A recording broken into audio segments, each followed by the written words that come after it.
So I guess more people will be joining in. Yes, sure. Will be joining. Okay. So I just my Hare prayers. Krishna, dear devotees, please accept our humble obeisances. All glories to Jagat Guru Srila Prabhupada. All glories to His Grace, Sri Ishvara Prabhu, our revered speaker for today, and the assembled Vaishnavi devotees. Devotees, as usual, we thank you all for being here. And our revered speaker, we really appreciate you being here today. Of course, Ishvara Prabhu needs no introduction. He is our senior god brother and a mentor to lots of us. And so he is living on the down, Vrindavan down. So those of us who are unable to go to Vrindavan, when he visits, Vrindavan visits us. So it's a privilege. Prabhuji, thank you. And we may put the verse on the screen and then you take it over from here. Hare Krishna. Govinda Jaya Jaya Gopala Jaya Jaya Radharamana Hari Govinda Jaya Jaya Govinda Jaya Jaya Gopala Jaya Jaya Radharamana Hari Govinda Jaya Jaya Narayana Namaskritya Narayachava Narotaman Devam Sarasatim Vyasam Tato Jaya Mudiraye Nastapayu Sabhadresu Nitam Bhagavata Sevayam Bhagavati Tamas Loke Bhakti Bhavati Nastikim Vede Ramane Chaiva Purane Bharate Tata Aro Adyantamare Chahari Savatagiyate Mukam Karati Bachala Pangulan Garyati Guri Yakripata Vande Shri Gudinatarine Paramananda Madhava Dhamma Prajita Kadavota Paramoni Masaram Satan Vedam Vastavam Atavastu Sapatayo Mulanan Sima Bhagavate Mahamani Kinte Kiva Para Ishvara Sadyodi Abaru Dati Trat Kritivita Krishanan Negama Kapatalu Galitan Phalam Suka Mukha Dhruva Sambutan Pibatam Bhagavatam Rasamalaya Muhura Sika Bhavibabuka Yashyamanayam Krishna Paramapurushe Bhakti Uttapade Punsan Sukamoya Bhaya Paha Atonyam Brahmasutanam Bharatata Vininaya Gayati Basaru Poso Vedata Paribinita Sabiditi Asanam Saran Saran Samabhitam Savabhidanta Sarami Si Bhagavatam Ishyati Tarasami Tasya Taptasya Nayatya Sharati Kochi Agyana Timindasya Gananganan Salakaya Chasus Imitan Yena Tasma Si Gurave Nama Gurave Gurachandraya Radhika Tadalaye Krishna Ya Krishna Bhaktaya Bhaktaya Ya Namo Namaha Krishna Ya Vasudeva Ya Devaki Nandana Yata Nanda Gopa Kumara Ya Govinda Ya Namo Namaha Vasudeva Sutan Devam Kansa Chanuramadanam Devaki Paramananda Krishna Vande Jagaguru Namamo Vishnu Padaya Krishna Pristaya Bhutale Srimate Bhakti Vedanta Swamiti Namine Namaste Saraswati Deve Gauravani Pracharine Nirvisesa Sunyavade Paschat Das Disatarini Vanchakapaturubhascha Kipasindi Bevacha Patitanam Pavana Vibhyo Vaishnavebhyo Namaha Namamo Vishnu Padaya Krishna Sri Krishna Chaitanya Prabhu Nityananda Sri Advaita Gadadhara Srivasadi Gaura Bhaktavinda Hare Krishna Krishna Krishna Hare Hare Hare Rama Rama Rama Hare Hare. So I thank everyone for tuning in this evening for the nightly Srimad Bhagavatam, the Hare Krishna Africa. It has become very popular all over the world.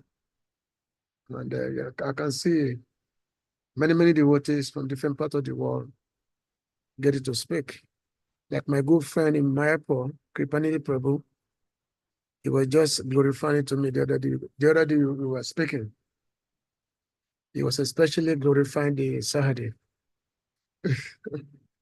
So am I clearly audible? Okay. Very clear, Prabhuji, yes. Okay, good. Thank you. All right. So we are third Canto Bhagavatam, chapter 1. Today's text number 13. Actually, somebody sent me text 17. I think it was probably Kusha did. He sent me text 17. I said, no, it should be text 13. So I don't know why he sent me text 17. So I'll be speaking on text 13. Before I read the text first, and then the translations, word for word meaning and translation and purport by Srila Prabhupada.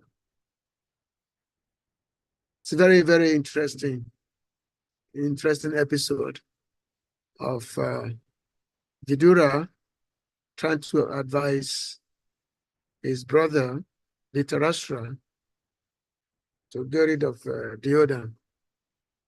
It's a mighty task.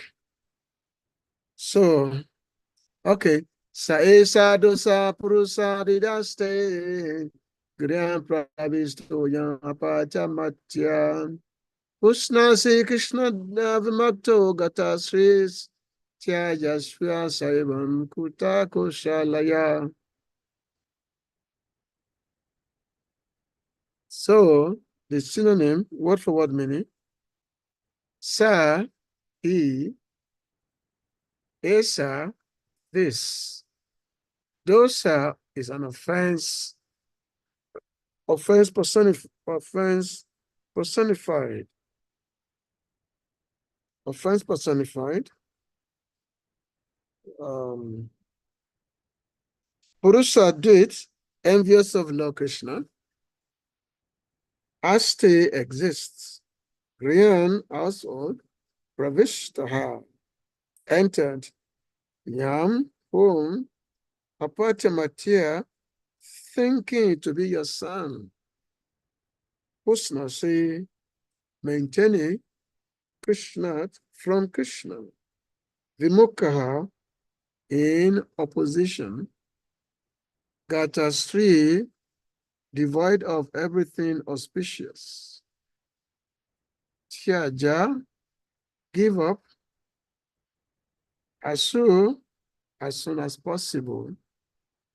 Asaivan inauspicious. Kula family. Kausalaya for the sake of. Translation and purport by His Divine Grace, A.C. Bhaktivedanta Swami Prabhupada. Srila Prabhupada Ki Jai. A good son is called apatya, one who does not allow his father to fall down. The son can protect the father's soul when the father is dead by offering sacrifices to please the Supreme Lord Vishnu. This system is still prevalent in India. After the death of his father, his son goes to offer sacrifices at the lotus feet of Vishnu at Gaya, and thus delivers the father's soul if the father is fallen. But if the son is already an enemy of Vishnu, how in such an inimical mode can he offer sacrifice unto Lord Vishnu's lotus feet? Lord Krishna is directly the personality of Godhead Vishnu, and Duryodhana was inimical to him. He will therefore be unable to protect his father, Dhritarashtra, after his death.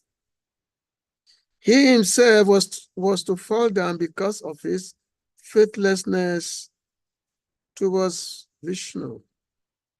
How then could he protect his father?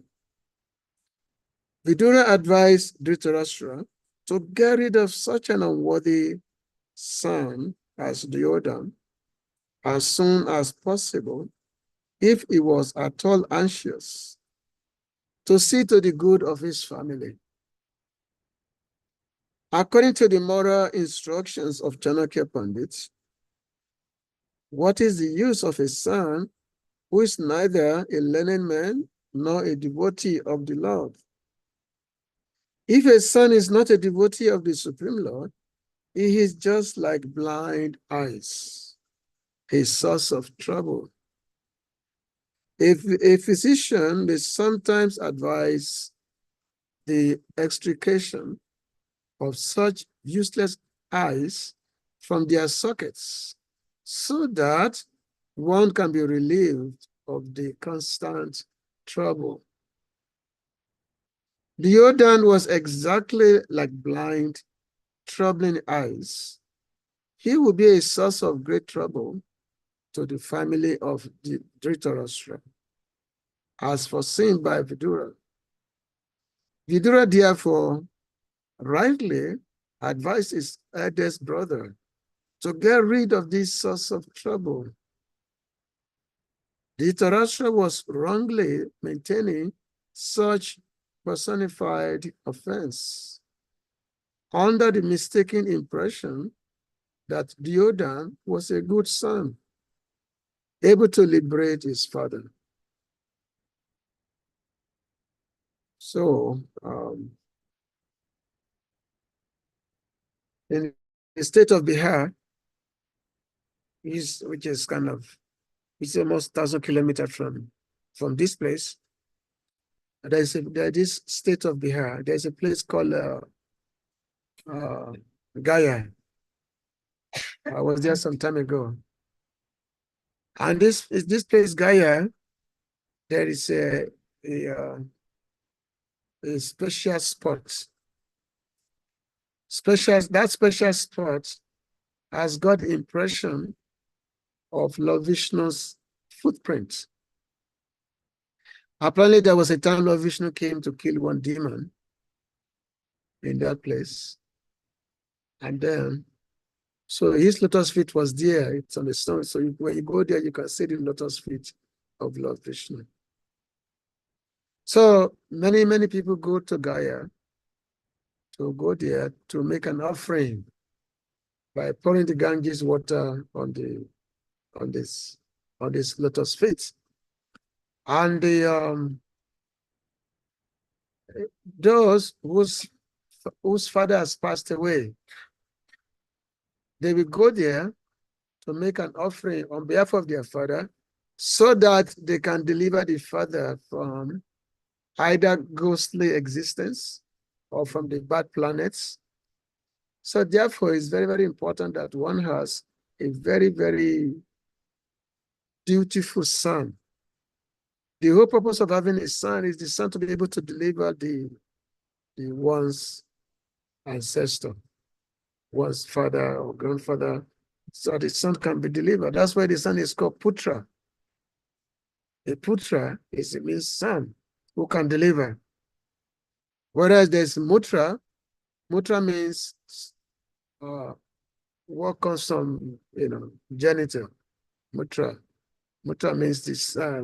Mutra means the urine. So a useless son it's like a person. It's like what comes from urine. It's the useless son who cannot be of any use to the family. I know we used to have some song in Yoruba land. I don't want to sing it here because we don't have people who are from Yoruba land. But it's like, what's the use of having a son if it's going to be troublesome? It's going to be useless. Many people, they pray so much to have children. They pray so much. They worship, do so much worship. Either the demigods or whatever. And then you have the child, and then the child becomes a source of trouble. So what is the use of having such a child? So this is what Vidura is trying to impress upon his brother, that this your son, it's not really your son, it's actually your enemy, but you are thinking that is your son. You are thinking that is your son, but this your son, first of all, is a non-devotee of Krishna. He's a non-devotee, and also is very inimical to the devotees, very envious of devotee of Krishna. It's inimical, okay. It's inimical and also envious of Krishna, like that. So what is the use of such a son? So,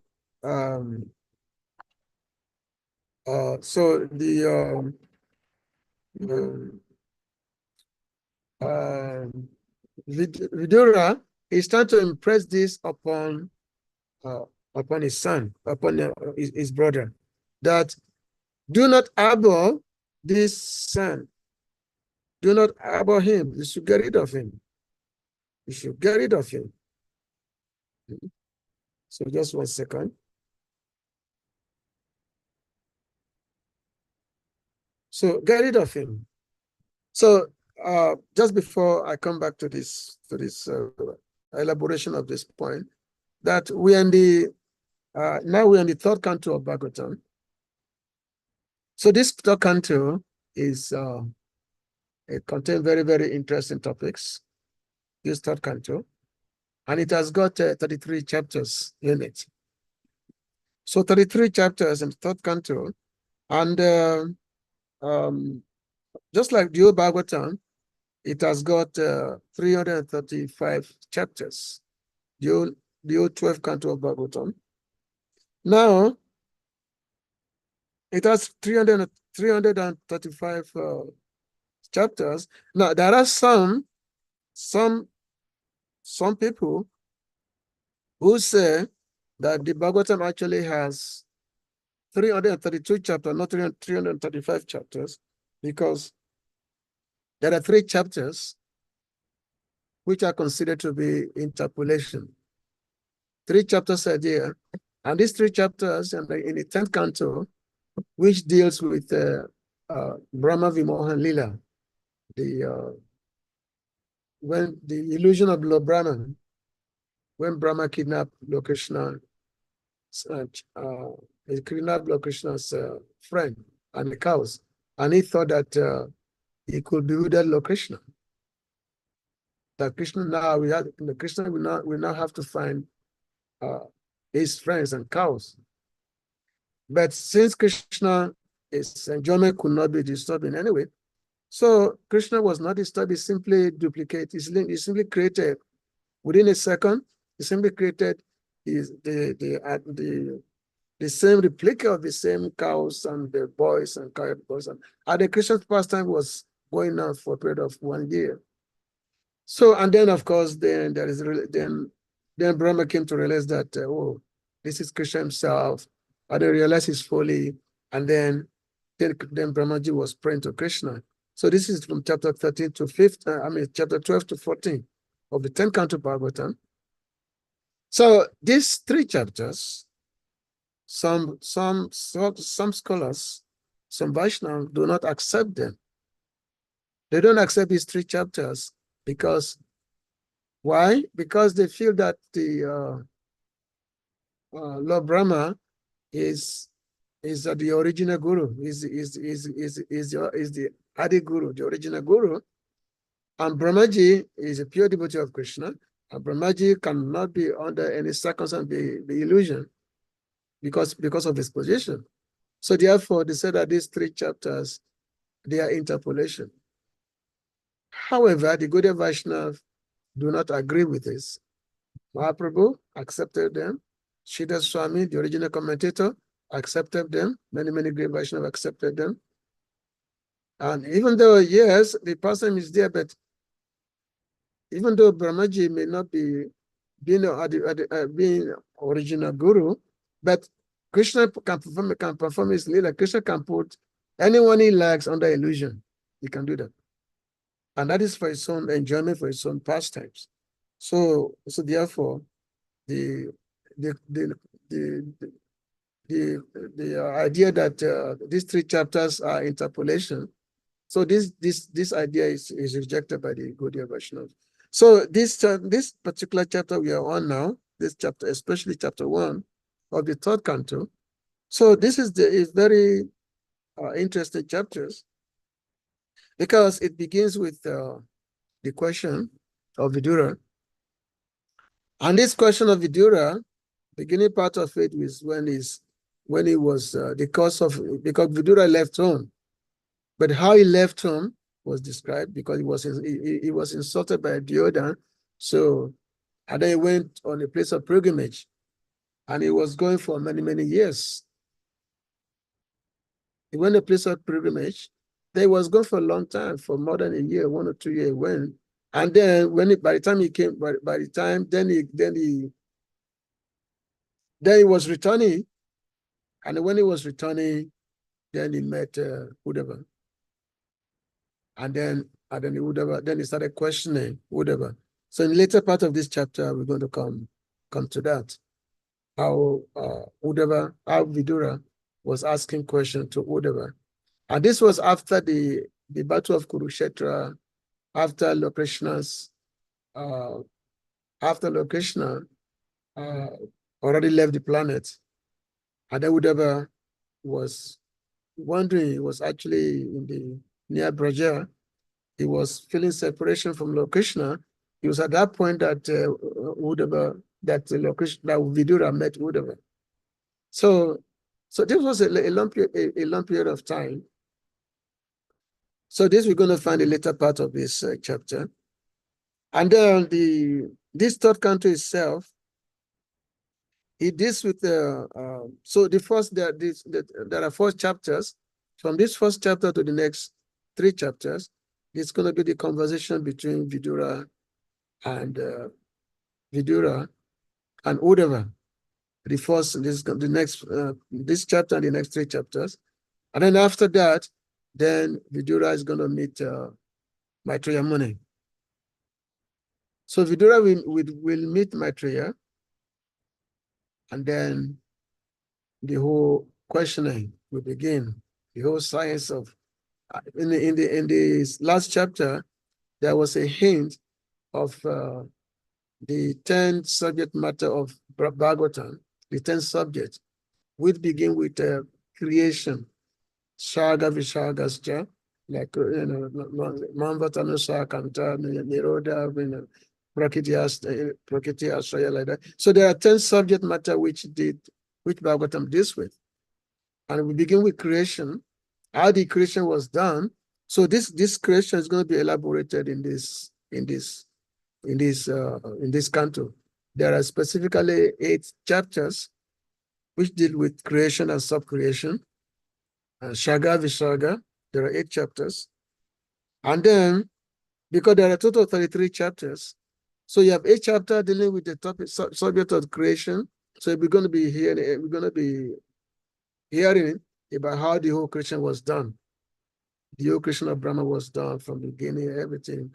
We started from the glance of Lord Vishnu, and everything was done. We're going to be hearing all that.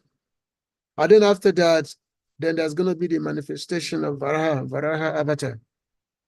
So Varaha Avatar, there are 4 chapters dealing with that, how Varaha came, and how the two servants of the Lord, the 2 gatekeeper, Jaya and Vijay, the 2 gatekeeper, Jaya and Vijay, how they offended, so-called offense, offended the Kumaras, because the Kumara, they wanted to come to they wanted to enter the spiritual world, but the Jaya and Vijay, they prevented them. So the Kumara got angry, they caused Jaya and Vijay, and so it's so personal anyway. So and then Jaya and Vijay, so they had to take back in the material world. So start from Hiranyaksha, Hiranyakashipu, like that. So the whole pastimes of Varaha Dev, the Lord Varaha and the killing of Hiranyaksha. So that's going to be that's going to cover the 4 chapters. And then after that, the appearance of Lord Kapiladev, his appearance. So 4 chapters dealing with the appearance of Lord Kapiladev, 4 chapters. And then he's teaching, then there is Kapiladev's teaching. So 9 chapters is going to be dealing with his teachings. Which start from chapter 24 to chapter, from 24 to 35, something like that. From 24 to 33. Is it 24 to 33? Anyway, because there are 9 chapters which deal with his teachings, and it ends in the chapter 33. And so actually, Srila Prabhupada gave so many lectures on the teachings of Lord Kapila.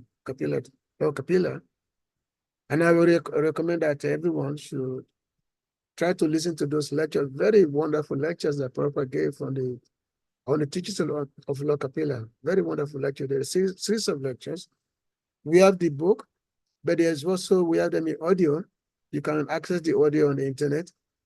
You can access it, just Google it. Srila Prabhupada's lectures on the teachings of Lord Kapila. You can listen to the lecture. It's very wonderful lectures. It's a whole series that Prabhupada gave. So that is the gist of this chapter. So now we go back to this text that we are on today, whereby Vidura is telling his brother Dhritarashtra that you are maintaining offense personified. It's an offense personified, Duryodhana. As you think he's your infallible son, but he's envious of Lord Krishna. And because you are thus maintaining a non-devotee of Krishna, you are devoid of all auspicious qualities yourself. So therefore, relieve yourself of this ill fortune as soon as possible and do good to the whole family. This is of course, very tough instruction. That relieve yourself of this offense personified. This person that you call your son is actually not your son. It's actually your enemy. Get rid of him. So this is difficult for everyone to accept. Now there is a set of ethics. We call it Subhasitam. Subhasitam means auspicious sayings. Subhasitam. For those who have studied the Sanskrit and to the extent of some, yes, especially Sanskrit. Normally they will study what we call Subhasitam. Su means auspicious, and Bhasitam means to words, what is said. So auspicious sayings. So in this Subhasitam, it says, Tyaja dekam kula shatam grama shatam kulan tyajet gramam janam padashyate yatmate prittivam tyajet. I think that this must have been said by this must have been said by Chanakya Pandits, because Srila Prabhupada was very fond of quoting Chanakya Pandits. So this is what he said. He said, Kula se'ate ekam tyajet. Kula means a house, household. Kula means a house. So it mentioned, they said, Kulasha ate ekam tyajet, that for the good of a family, a person may be sacrificed. A person, tyajet means to give up. That's what means by sacrifice. Sacrifice does not mean killing, it means to give up. A person may be given up. for the good of a family. So which means if there's a person who is staining the reputation of a family, who's like a burden on a family, who's giving the family a bad name, then that person, so for the good of the family, so the one person, that person could be given up. So he said that, kula share ekam means one. That's a person can be given up.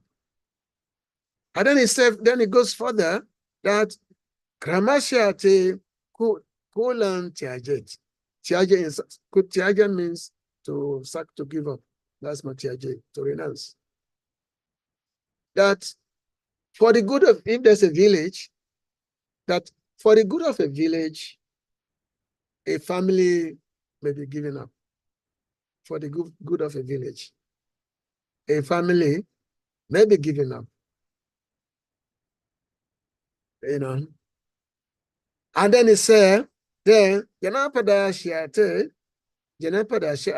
Grammon Chajet, that for the good of a country, a village may be given up. Just like the politicians, those who want to good, they want to see themselves as they want to sacrifice everything so that they can serve the country.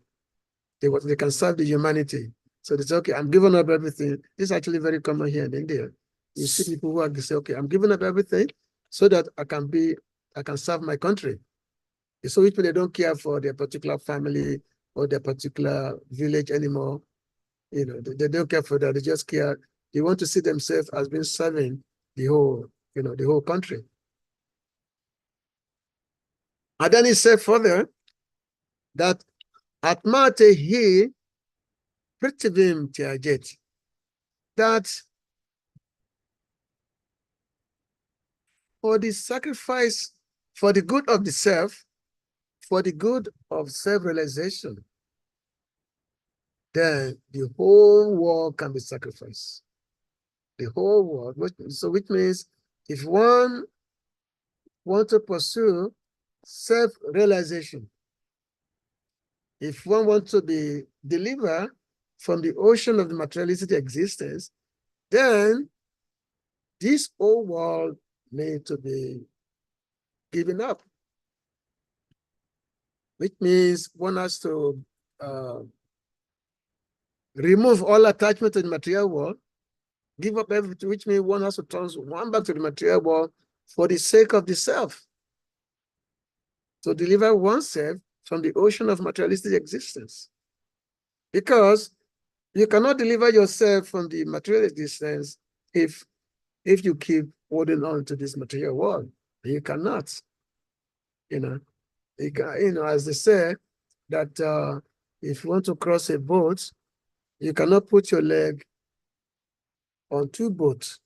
You have to use one. You cannot put your leg on two boats and say, oh, you want to cross a river, and then you put one leg this way, you put another leg that way, and you try to cross a river. So you're going to be frustrated. You'll be frustrated if you try to cross a river with two boats. I don't think there's any person in his right mind who will say that he wants to cross a river with the two boats, you see. So one has to give it, So in the same way also, you cannot hold on to material, to this material world, your affection for the material world, and at the same time, trying to realize God, trying to go to the, trying to get free from this material world. It's just not possible. And for those who think they can do that, they say, let's live very nicely in this material world. At the same time, we go to the kingdom of God, we go to spirit. No, there's simply just illusion. It's illusory. It's illusion. It's just illusion, thinking that work out will be better here, and at the same time, go to the spiritual sky. It's illusion. So that's what Lokusha said, that you have to give us, it says, Savadama Pratya again. Mommy comes on, Krishna says in Gita. He says, Savadama, everything, you have to give up everything. Pratya means that one must give up. And then Ahantuan, Saba, Papa Bio. He said, Ahantuan, me only, surrender unto me only. And then you'll be free from all kind of obligation. You'll be free from all kind of sins, the reactions. You don't have to say, Christian, tell me again that you don't have to worry about it.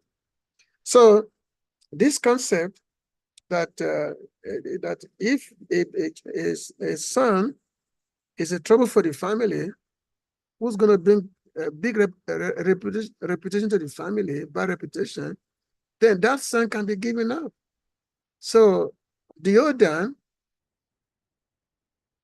was not a devotee, even though he came from, he was part of he was a descendant of Kuru dynasty. The Kuru dynasty, they are, the Kurus, they actually pious dynasty, the Kuru dynasty, they are pious dynasty. They are descendants, they have a very, very great lineage. The Kuru, and within the Kuru dynasty, you have Bhishma Dev, then you have all the Pandavas, they are Kurus. But just like you have a moon, that and there's a dark spot on the moon. So that's a Duryodhana. So Duryodhana, he was born as someone who's envious of the devotee of Krishna and is envious of the Lord himself. Just like one time when Lord Krishna was coming to Hastinapur, he was coming to Hastinapur to mediate between the Pandavas and the Kauravas. Because the Pandavas, their kingdom was unfairly taken away by the Kauravas. Their kingdom was unfairly usurped by the Pandavas, by the Kauravas. And the Pandavas, they went to the exile for 13 years, or all this, they were in exile. But when they came back, the Kauravas, they refused to return the kingdom back to them. They refused to return the kingdom back to the Pandavas. So Lord Krishna himself, so he decided to go to Hastinapur to go and do some like a mediation, to go do some mediation between so that to go and talk to the Kauravas. You can just imagine, this is God, this is the Supreme Lord himself. But he has come, the Supreme Lord came, when he came to this world 5,000 years ago. So he actually played the role of a human being. He did not play the role of God, because if he was just acting as God, it would just, it would be different. Just by closing of his eye, the whole world would be annihilated. But the Lord, for the sake of his devotees, for the happiness of his devotees, for the love of his devotees, the Lord came and actually played the role of a human being. He played the role of an ordinary human being, Naravat. So he played it, and he's doing the same thing just like a human being will do, So the Lord, I mean, he could have just go to the Hastinapur and just, if his devotee, they were cheated of their kingdom, Lord Krishna could have just, annihilate all the Kauravas. But he didn't do that. The Lord allowed things to take its course, So the Lord was going to Hastinapur,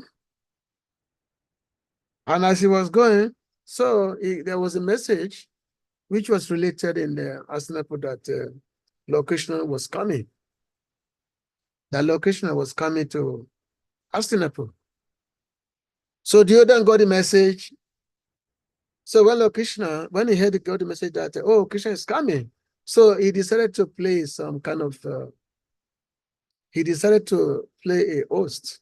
He wanted to host Krishna in his palace. Why? Because Duryodhana, he has a kind of relation with Krishna, actually. And the relation was that his daughter, Duryodhana's daughter, was married to one of Krishna's son, Samba.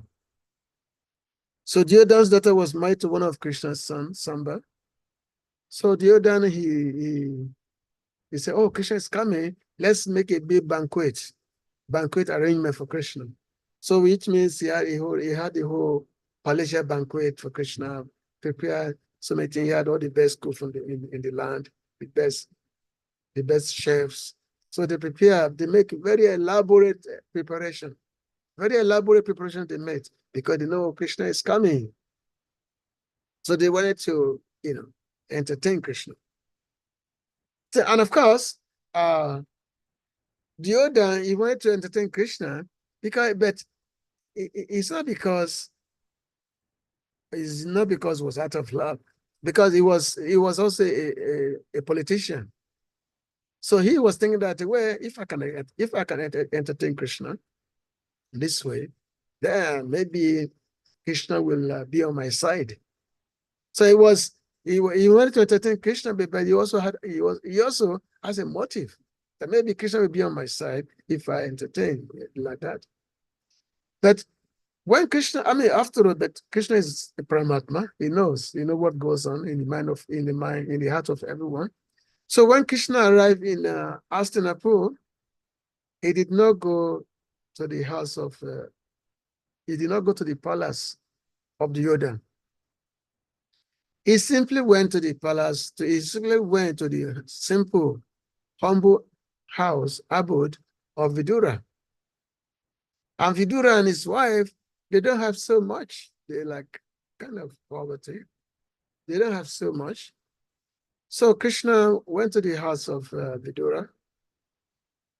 And Vidura, of course, he was very, very happy though that Lord Krishna had come to his house. He was very, very happy. But Vidura, he doesn't have so much to offer Krishna. He doesn't have so much offer to Krishna. So the only thing that Vidura's wife could find was banana.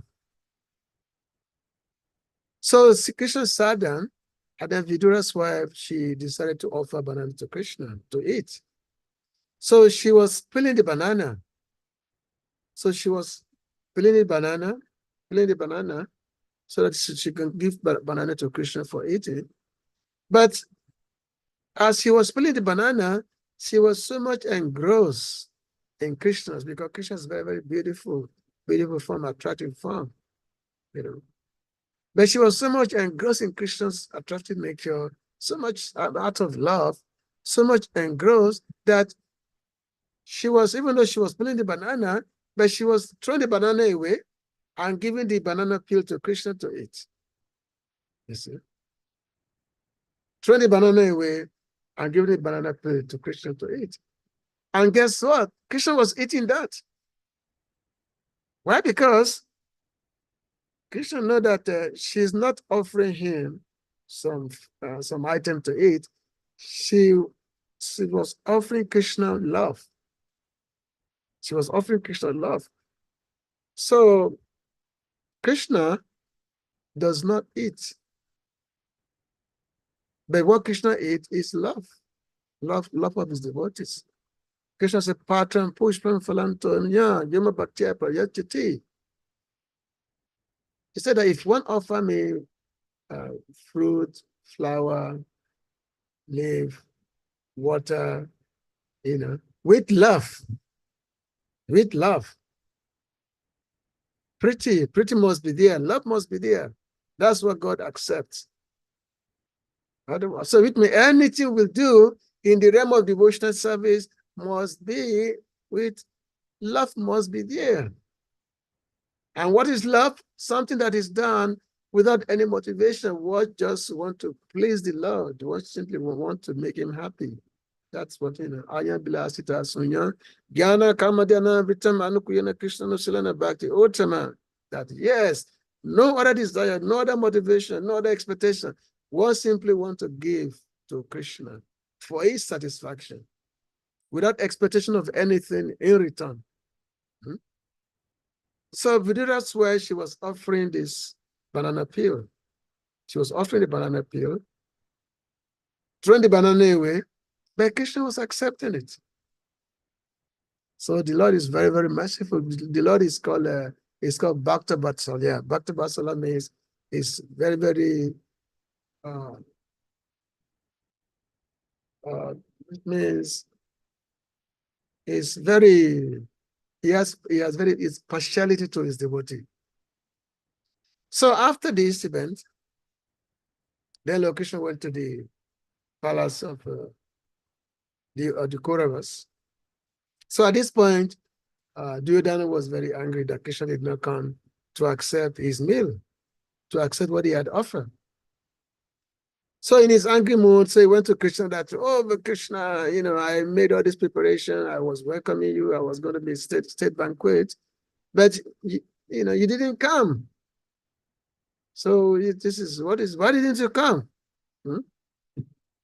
So, and then Krishna told Duryodhana, he said, for someone to eat, there must be two things for someone to eat. One, love must be there. Love must be there. No, not love. One, the person must be hungry. The person must be hungry. And second, there must be love. But with you, both is not there. First of all, the person must be hungry, but me, I'm never hungry. So if I'm never hungry, what's the point of me coming to eat at your place? Because I'm never hungry. For someone who's never hungry, what can you give him? He said, I'm not hungry, simple period. I'm not hungry. Because I'm never hungry. And at the same time, when we're talking of love, you have no love. If I have to eat at your plate, love must be there, but you have no love. There's no love in your heart. You are full of hatred. Especially my devotees, the Pandavas. You are full of hatred for my devotees. There's no love in your heart. So how can I come to your house and come and eat? At least, if one does not love God, but if one has love for his devotees, Krishna will forgive that you don't love him, but you love his devotee. Krishna will still accept you. Krishna will still accept if you love Krishna's devotee, even though you have no love for Krishna himself. There was one particular demon, it's called this Maya Dhanava. That's this demon. I'm going to tell two stories. First, I'm going to tell of this demon, Maya Dhanava. So this demon, he was actually Krishna wanted to kill him. Krishna wanted to kill this demon. But this demon was very, very clever. So he went to take shelter of Arjuna. He went to take shelter of, he went to take shelter of Arjuna, and he was rendering the menial service to Arjuna. Because this demon happened to know that the Pandavas, they are Krishna's devotee.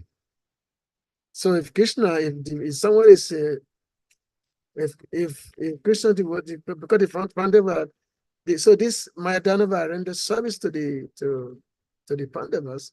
So when it's time for Krishna to kill him, and the Lord realized that, oh, this fellow had rendered service to his devotees. So the Lord did not kill him. The Lord didn't kill him. And then there was another person.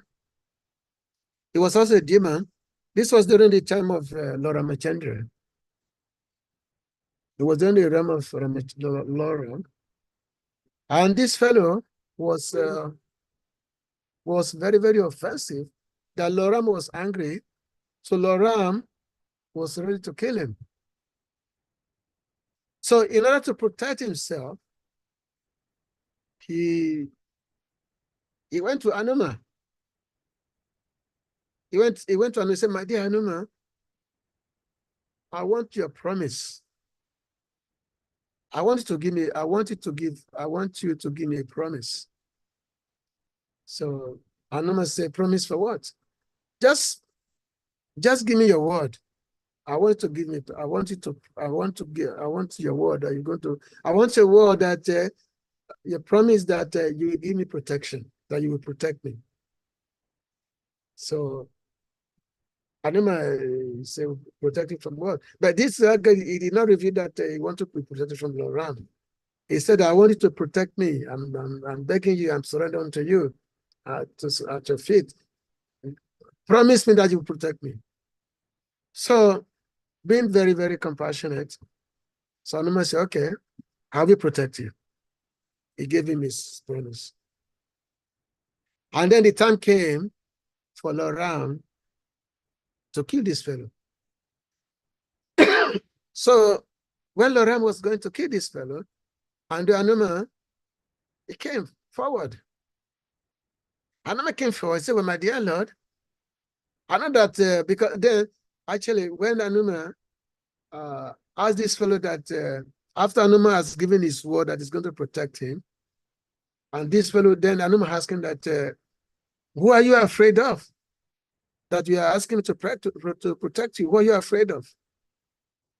And if this person said, well, it's Ramchandra, Loram, that is going to kill me. So therefore, I wanted to protect me. So Anuma became like perplexed. This is his Lord, you know. And at the same time, he has given his word to this fellow that's going to protect. So Anuma he found himself in a country that, you know, this is his Lord, Loram is his life. But he has given his protection, his word that is going to protect this fellow.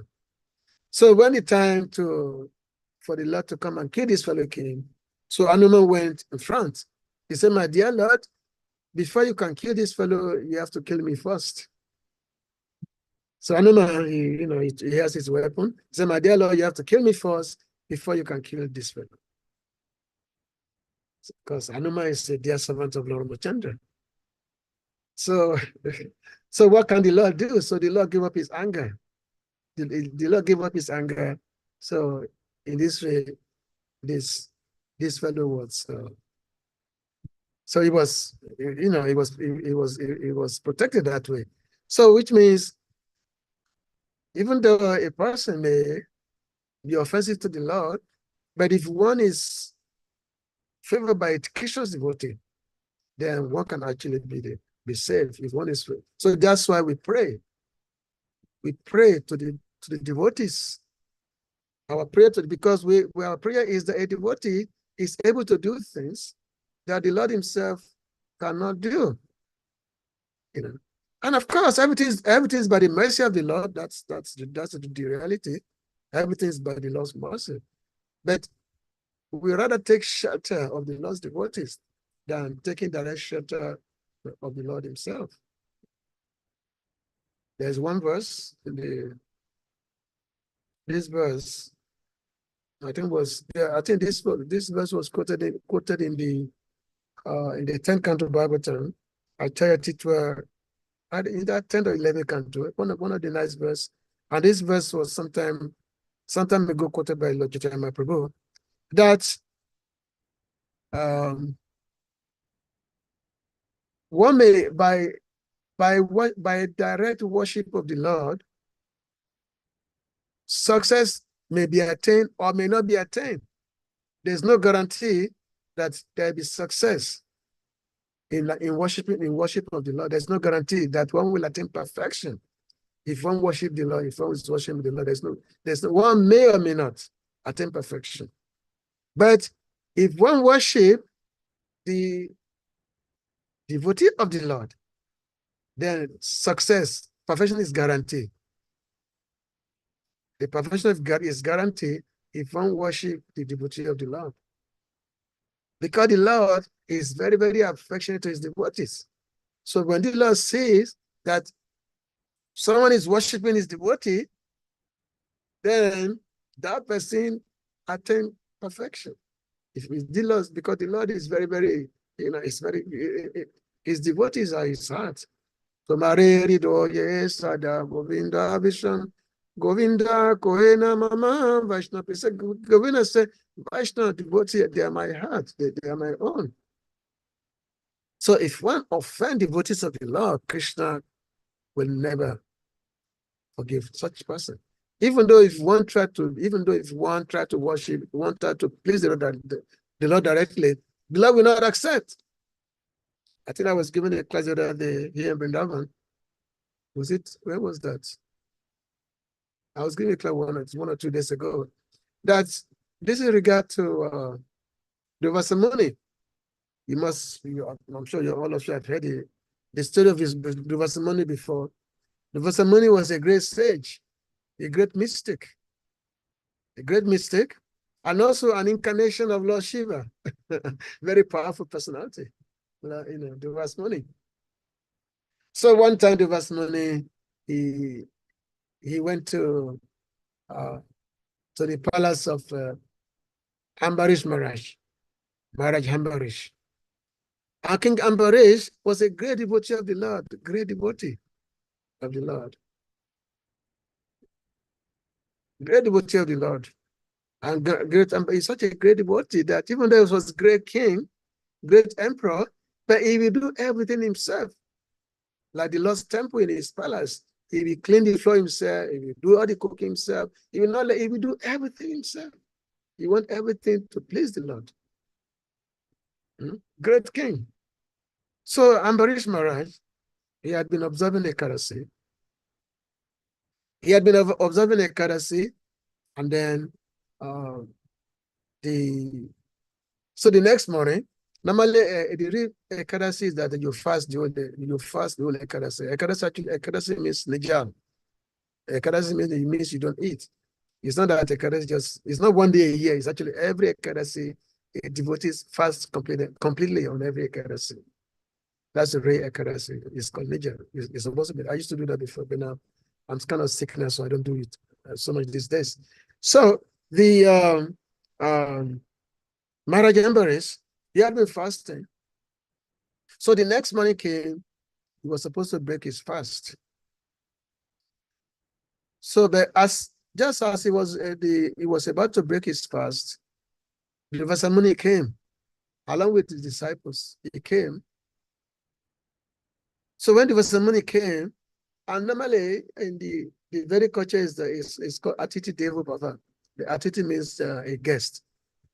A guest means an unannounced guest. It's called Atiti. Somebody who just showed up at your house. And such a person is like God. So, and which means you're supposed to welcome your guests, give them everything, food, drink, everything like that. So when the money came, so Ambarish Maharaj was supposed to welcome and entertain him.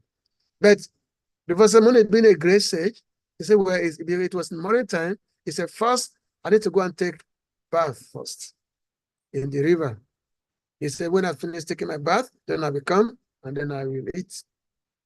I will accept the offering. So the Vasamuni, he went to the river to take his bath. And when taking his bath, it was getting late. And Ambarish Maharaj, he has to break his fast. Because when you are doing these Nijal Ekadasis, next day, there's a certain time you have to break the fast. You cannot miss the time. So it was becoming like a source of worry. So Ambarish Maharaj, he asks the Brahmanas that, what should he do? That the Vasamuni is not here, and it's time for him to break the fast. What should he do? So the Brahmana replied that, well, you can break the fast and at the same time not break the fast by simply drinking water. Now, drinking water is considered breaking the fast and also considered not breaking the fast. So which means you will not violate the rule of not eating before your guest. So as Ambarish Maharaj started drinking the water, so all of a sudden, the Vasamuni appeared. So when he appeared and he saw Ambarish Maharaj drinking water, he became angry, so furious. Said, what is this? You dare to drink water before your guest? What is this? So he became so angry. So being a great mistake, he took out a string of hair from his head and smashed it on the ground. And as he threw it on the ground, a big demon came out. A big demon came out to kill Ambarish Maharaj. But Ambarish Maharaj, he did not protest. He simply remained prayerful. He simply remained prayerful. But so the moment the Lord saw that his devotee was in danger, so immediately the Lord released his Sudarshan chakra. He released it. He released his Sudarshan chakra. And is when the Lord releases Sudarshan chakra, so this Sudarshan chakra immediately killed this demon. So he killed this demon, and then this Sudarshan chakra went after Duvasmani to kill him also. And then Duvasmani started running away. He was running away everywhere. No matter where he runs, even though there's a great mystic who run with the speed of mind, no matter where he runs, the chakra was behind him. The chakra was following him. He went to all the demigods. He went to, Indra, Suryadev. He went to Lord Brahma. They all say there's nothing we can do. This is Vishnu chakra. Lord Vishnu's weapon. We can't do anything. This is Vishnu chakra. We can't do anything. So the Vasmani was going, and then he went to spiritualists. He actually went to Vaikuntha and met Lord Vishnu. Because it so happened that because the Vasmani is a great mystic, he can go anywhere. He can go in and out of he can even not only can he travel all over the material world, he can also go to the spiritual world. So he went to the spiritual world and met Lord Narayan, Lord Vishnu. He said, my dear Lord, your chakra is following me. Save me, deliver me. This is your chakra is following me. So the Lord said, I cannot do anything. I cannot save you. Even though it's here, it's my chakra, it's my weapon, but I can't do anything. I'm powerless. Because you've offended my devotees. So I can't do anything for you. I'm powerless, I cannot do anything for you. Only my devotee, if he decides to forgive you, that's up to him. Then you can be saved. Otherwise, I cannot do anything for you. Even though there was money, he went to the spiritual world. He fell down at the feet of Vishnu. Vishnu said, no, I cannot help you. You see. So don't think that you can offend the devotees and then you can pray to the Lord and then you'll be relieved. No, you will not be relieved. Because the Lord holds his devotee very dearly. His devotee are his heart. So the Vasmani, he had to go back.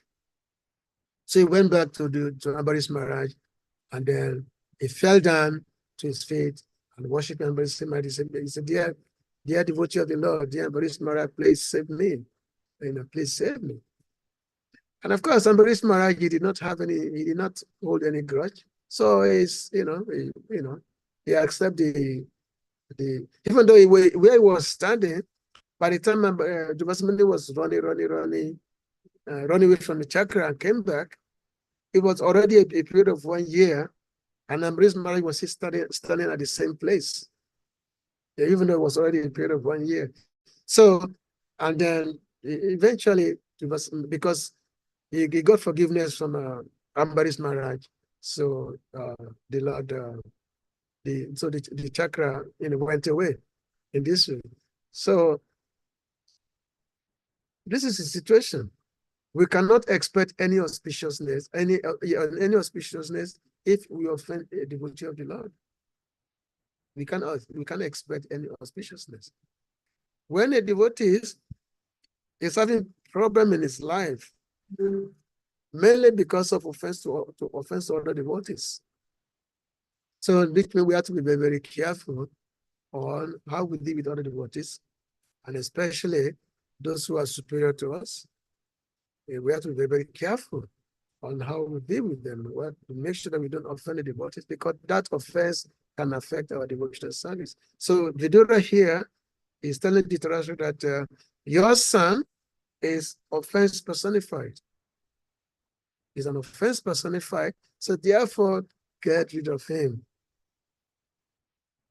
Was at Satyaga, at Saiban, get rid of him. Yeah, you can protect your family. And of course, as we all know, Dhritarashtra not only was he materially blind, but was also spiritually blind. He was blind in both ways, materially blind, also spiritually blind. So he could not see. He had this, because of this blindness, he had this undue affection for his son, who's an offensive personified. So the result is going to be the complete annihilation of the family, the complete annihilation of the whole dynasty. That's going to be the result of it. So I think I'm okay. I'm going to stop talking. So some points I think I covered, some stories, some analysis. So if there's any question, you can please go ahead. Or if any of you want to add more to what I've said, you can please go ahead. Hare Krishna. Hare Krishna. Thank you. Thank you so much, Prabhuji, for such a wonderful Krishna Katha. It's very interesting. Lots of wonderful stories, which all relate to how careful we have to be in the sense of offenses. Hare Chakra Prabhu, please you may unmute and go ahead to ask your question. Yeah, Hare Krishna. Thank you very much. And God bless you, God bless Gurudev, and God bless Prabhupada. Can you, You're breaking up. You're breaking up, Hare Chakra Prabhu. Oh, okay. What about now? Is it okay now? Yes. Yeah. Okay. Okay. Yeah, so Prabhu, thank you very much for the class. And all glories to you, all glories to Gurudev, and all glories to Prabhupada. All glories to the assembled devotees. Yeah, my question is in relation to the last story that you just narrated about Ambarish and Dr. Muni. You really did put emphasis on offenses, how it's not very good, that it can destroy a lot of things in our life. And again, we understand that the spiritual world doesn't have a tinge of any vice. So if Drupazamuni did really offend a great devotee like Ambarish, how come he was able to enter the spiritual world? Because if he had that blemish, if he had that spot of being offensive to the Lord devotee, then how come he was able to enter the spiritual world? Yes, very Yeah. very wise question. As I mentioned when I began the story of Devasmani was a great mystic, and he was an incarnation of Lord Shiva. He was not an ordinary person. He was not an ordinary yogi, ordinary mystic. Devasmani. He played so many roles in the last lila, in the last pastimes. Even Devasmani was also there during the pastimes of Lord Krishna. He's an eternal person. Eternal stage. It's one of Lord Shiva's expansions. So there was money. When we say went to the spiritual world, now there are different areas of the spiritual world.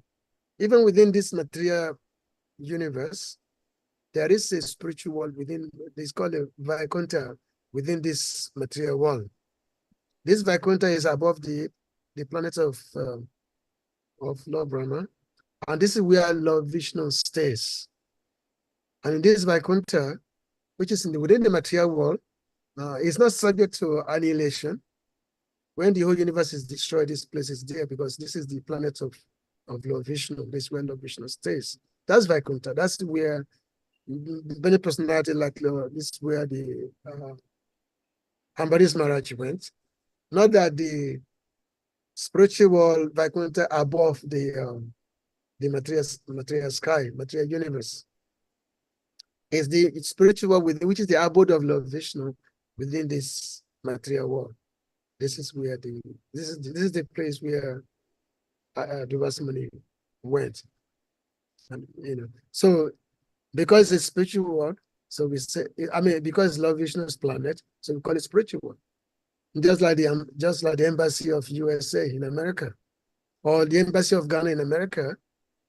So the embassy of Ghana in America, even though it's in America, it's also not in America. It's once you're in the embassy, you're in Ghana, even though you're in USA soil. So it is like that. So this spiritual world, which is this Vishnu Loka, even though it's within this material world, but it's not considered material world, it's considered spiritual world. So that's just a simple explanation of that. That is. Thank you. Thank you. Yeah, okay, how that is clear. Okay.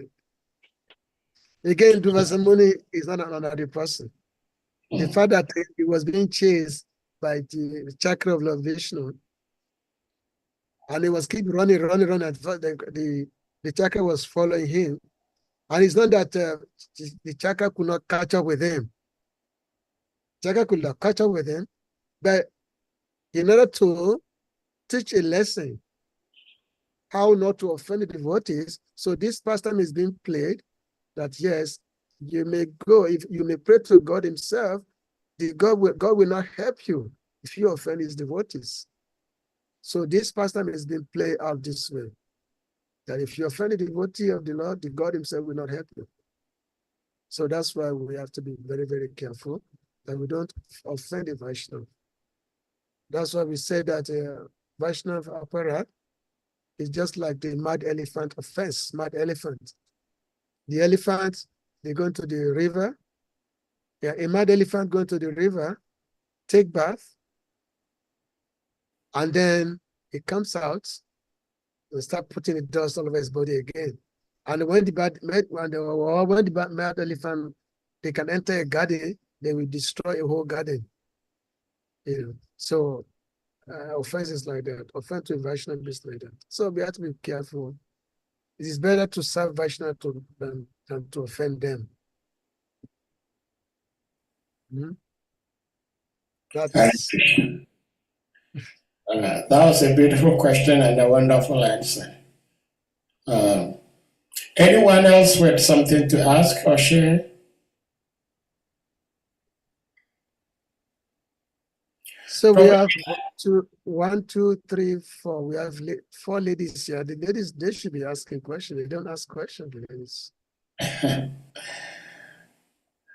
Well, Prabhuji, I looked up the definition of the word offense.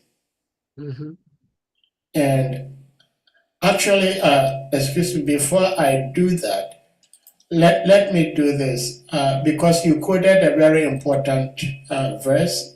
You were talking about Canto 11, and it's chapter 19, text 21. That's where it is said. But it's multiples of texts.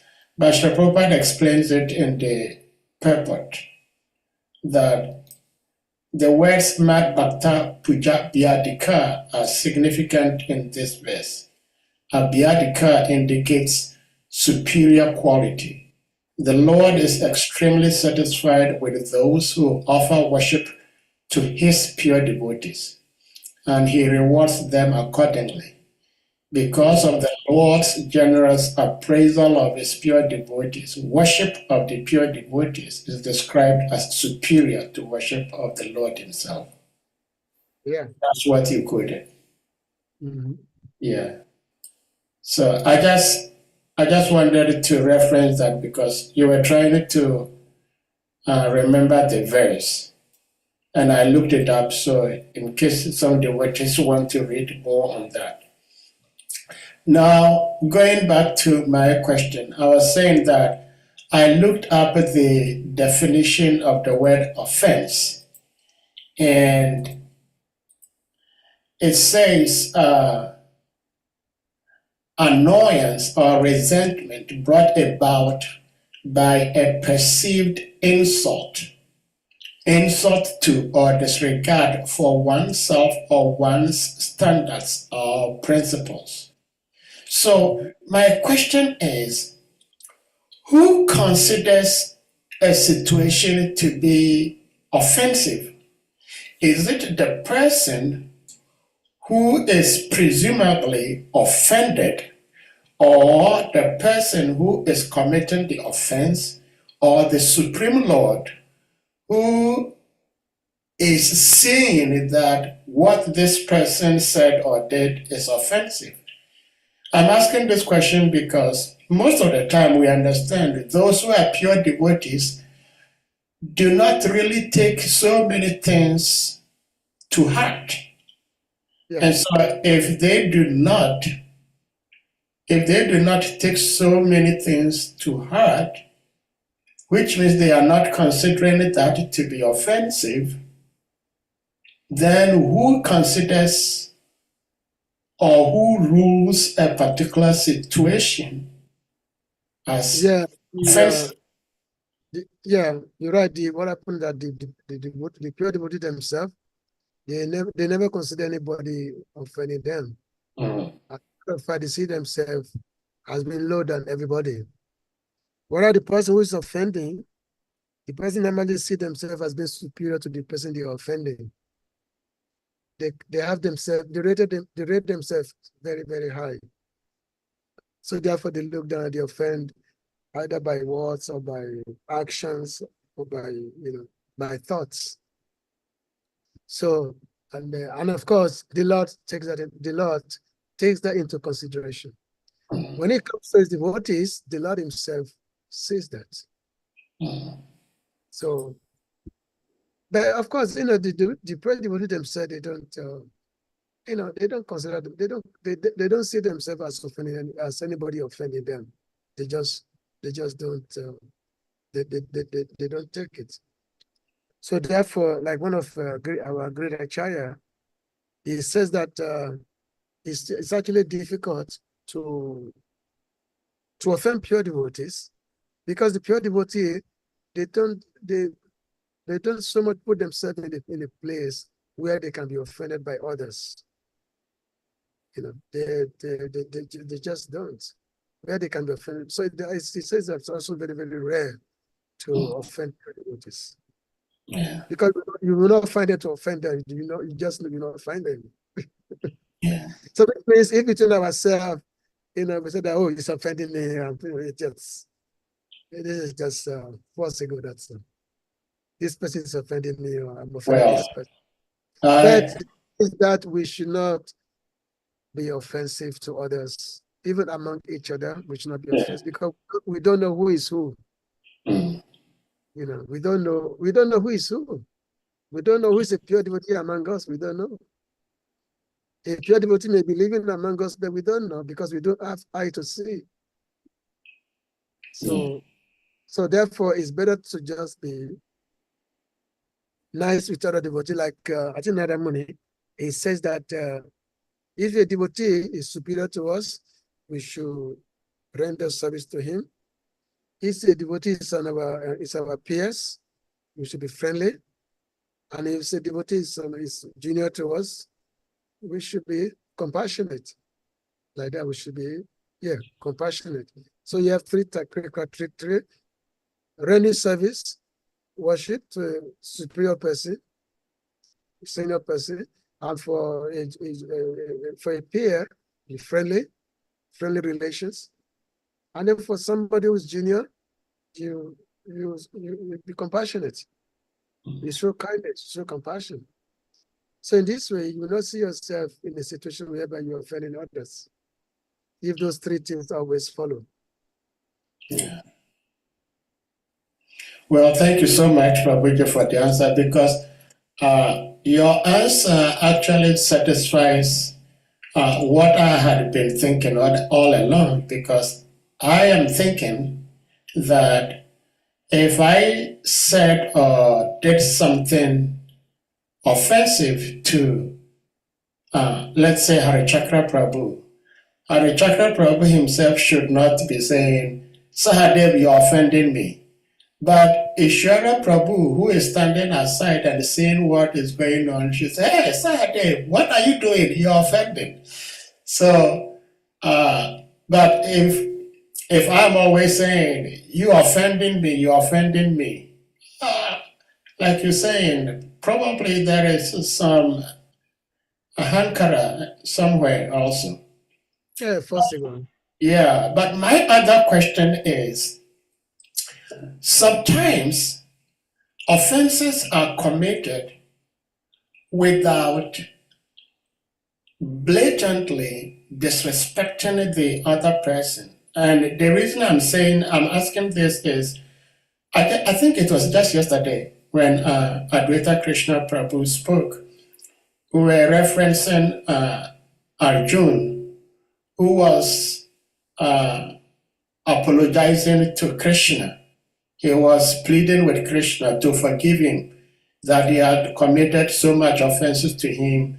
He was playing with him as a friend. He was doing everything with him as if they were co-equals.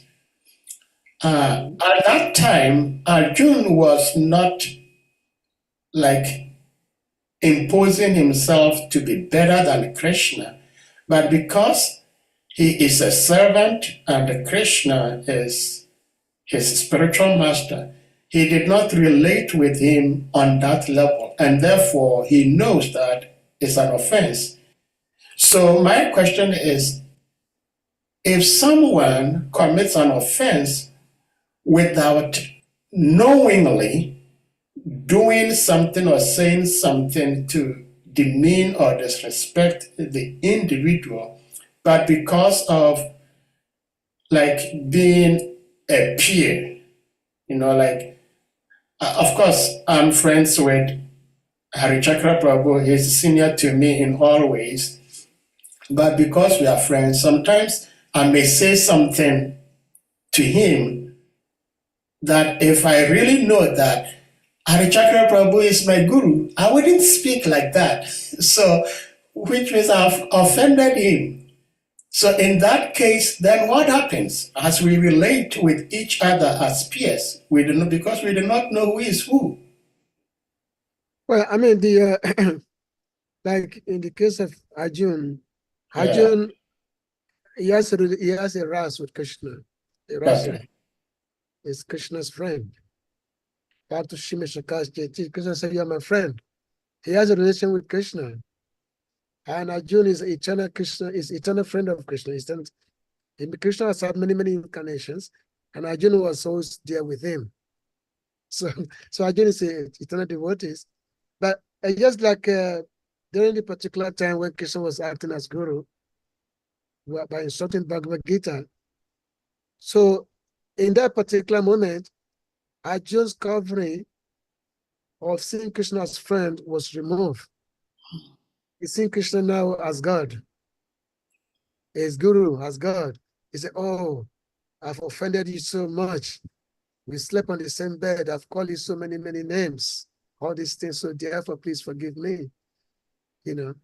Because Krishna purposely, that covering was removed. Because why the covering was removed? Because Krishna wanted to instruct the world by using Arjun as a medium. Because Krishna wanted to give Bhagavad Gita, and Krishna does not speak to the world. So he only speaks through his devotee. So his devotee is always the medium.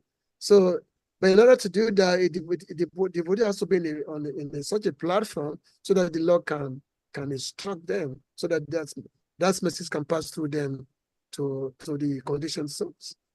Otherwise, when Arjun was praying, Krishna was simply smiling. Krishna was simply smiling when Arjuna was praying. He was simply smiling. After all, after Krishna finished speaking the Bhagavad Gita, then it was Krishna who was driving Arjuna's chariot. And on the battlefield, Arjuna is directing Krishna, "Go this way, go that way, go here, go here, go here." Because Krishna was the driver. He was the charioteer of Arjuna. That's why Krishna is called Parthasarathi. So the same Arjuna who had prayed to Krishna, told Krishna, "Forgive me for calling you this name," and all that stuff. Now, it's the same Arjuna now who's not directing Krishna on the battlefield, telling him to drive him here and here and here and there. You know, because the Lord accepted the role of being a charioteer of his devotee, of being a charioteer, as it said, wherever there's Krishna and wherever there's Arjuna, there will always be victory. There's always the opulence. There's always be of fame and everything. Wherever there's Krishna and Arjuna. So it's a wonderful lesson. So which means that among friends, you know, offense is not there amongst friends. Only when there's a realization of superiority. Superiority, okay. Then you say, oh, maybe I've offended. Please forgive me and all that. You know, but this is just another form of ras, actually. Another form of ras. Ras means relationship. That's another form. But Krishna was, you know, Krishna never, you know, because Arjuna is a dear devotee of Krishna. You know, millions and millions of people are killed because of his devotees. That's all. So it's a lot of lesson to be learned, especially when we read Bhagavad Gita and especially that prayers of Arjuna in the 11th canto. I mean, in the 11th chapter of the Gita. You know, there's so much lesson to be learned from that. You know. Well, Prabhuji, my last question is Nobody's asking a question today. Hey, Vara Prabhu, are you there? I hope he's at the temple.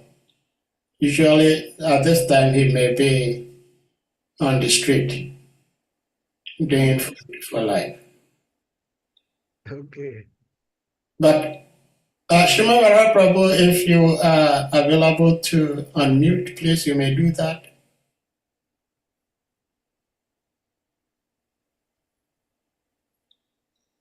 Salika Prabhu, are you there? Salika, are you there? Or just have your window on? Hare Krishna, I'm with you, Prabhuji. Yeah. Oh, Hare Krishna. Say something. Actually, I have a question. I was just enjoying Saturday's and Abhishakra's questions. Okay. Your class focuses a lot on the quality of a devotee. And I kept on thinking while you're giving the class, in Kali Yuga, it is very difficult to find a devotee. And when we say a devotee in this category, we're talking about pure devotees because it takes only pure devotees. And that is why my question is multifaceted. I want you to answer it from different levels because when we say devotees, sometimes we know the scriptures are referring to a pure devotee who is free from the tremors of material nature, who is completely pure. He can take out the conditions out of this conditional world. But what is the role? Sometimes we join the temple and they said, okay, you have to serve the devotees. And we are serving the devotees who sometimes later bloom or even commit some big, serious Vaishnava or against Vaishnava etiquettes. So we start wondering, this person definitely may not be a devotee, but we were worshiping him as a devotee.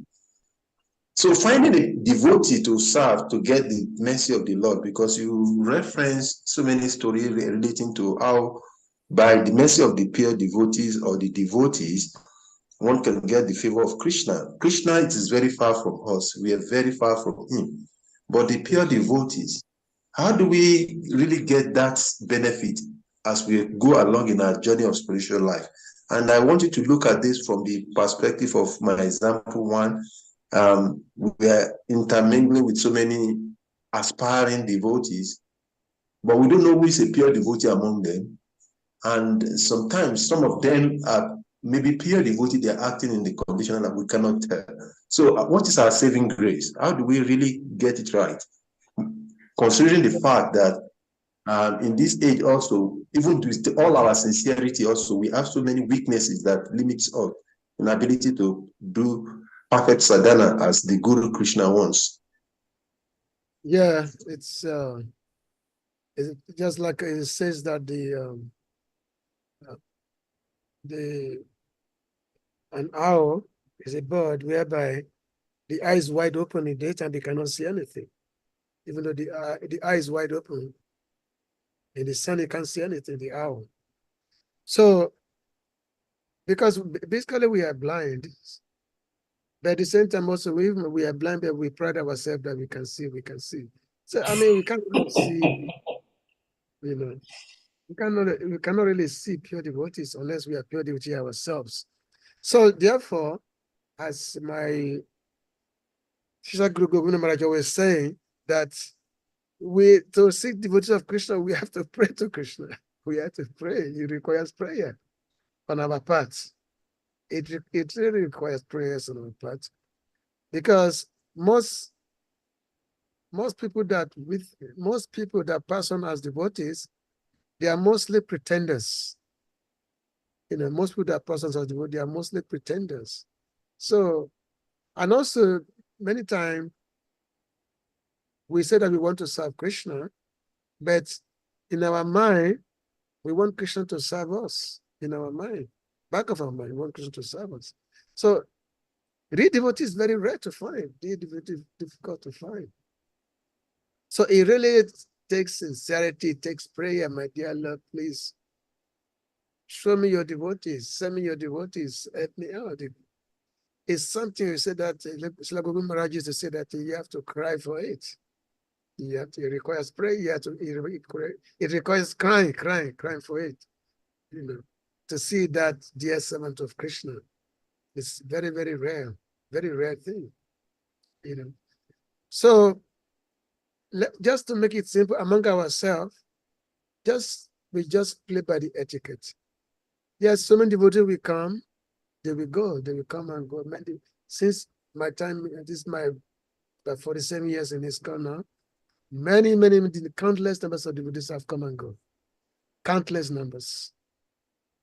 I mean, the numbers of people that have gone far surpass the numbers of people that stayed up to today. If not, so many will come and go. So many will come and go. We blew into the material world. Like Prabhupada said that don't be surprised of those that go, be surprised of those that stay. Be surprised at those that stay. Don't be surprised at those who goes. Because being a devotee of Krishna, it's not easy. Maya has so much to give us. Maya is always tempting us that, why are you staying there? This place is better for you. This is better for you. You can enjoy yourself. If you're a man, you can get a nice woman. If you're a woman, you can get a nice man. So many things like that. Maya will give you so much place, so much to offer. Much to offer you. Why stay in the Hare Krishna temple, sleep on the floor, eating all those nasty Indian food? Why you have to bother why make yourself suffer? So Maya will tell you all these things. So yes, it's difficult to see who's a devotee. Yes, we saw so many people in the past who wound up being blown away by Maya. But that service that we have rendered, that service goes into our spiritual bank accounts. It never goes in vain. Even though the people that we have rendered it to, even though they've gone back, they've gone to Maya, whatever it is, but we have rendered service because we render service with the faith that we are serving Krishna. Okay, let me see, because the light goes. Yeah. You can still see me a little bit. Yeah. But, This is why the light went out. yeah, this is Vrindavan. Now this is summertime, is the worst time. The light Yeah. goes every 10 minutes. Hmm. So, at least you can see me a little bit. So just Yes. Yeah. tolerate what you are saying. So, whatever we do, it goes into our spiritual bank account. So that's what matters. Yeah. So the Lord said that Neha Bikram so stay. What is that? It said that whatever you do, it goes into your spiritual bank account. there's no loss or diminution in this endeavor. And whatever advancement you make, it so there's no loss whatever we do, even though we serve someone and the person, get drifted back into Maya, but we the law is there anyway. There's no loss in whatever we do. Spiritual life, as Sanatana Goswami said, is like he says like a razor's edge, and being like a razor's edge, sometimes we tend to shave our beard and then we get cut. Sometimes we get cut as we tend to shave our beard. So it's like a razor's edge. So therefore, Sanatana Goswami said that one must learn how to apply properly, how to apply it. Yeah. There's no loss or diminution. A little advancement can protect us from the most dangerous type of fear. The fear is the repetition of birth and death. Whatever we'll do, we go into our spiritual bank account. Yeah. It's good that Sarah Davidson has expanded here. No. It's by the mercy of Google. I'm nobody. So, Prabhuji, thank you. We'll go to His Grace Madhavan Prabhu, and then we'll go to His Grace ISVARA Prabhu. Madhavan Prabhu, please, you may unmute. Hare Krishna Prabhu. Oh, glory to your little time. Thank you very much, Prabhu. We are so happy to have you once again on this platform. And really appreciate how you have educated us and the brief you gave us about the Third Council. Thank you very much. We are very grateful. Coming to today's text, the advice given to the Vidura gave to his brother, such advice is very difficult to accept, because somebody telling you to do away with your son, and probably it's the first son. The situation appears like that of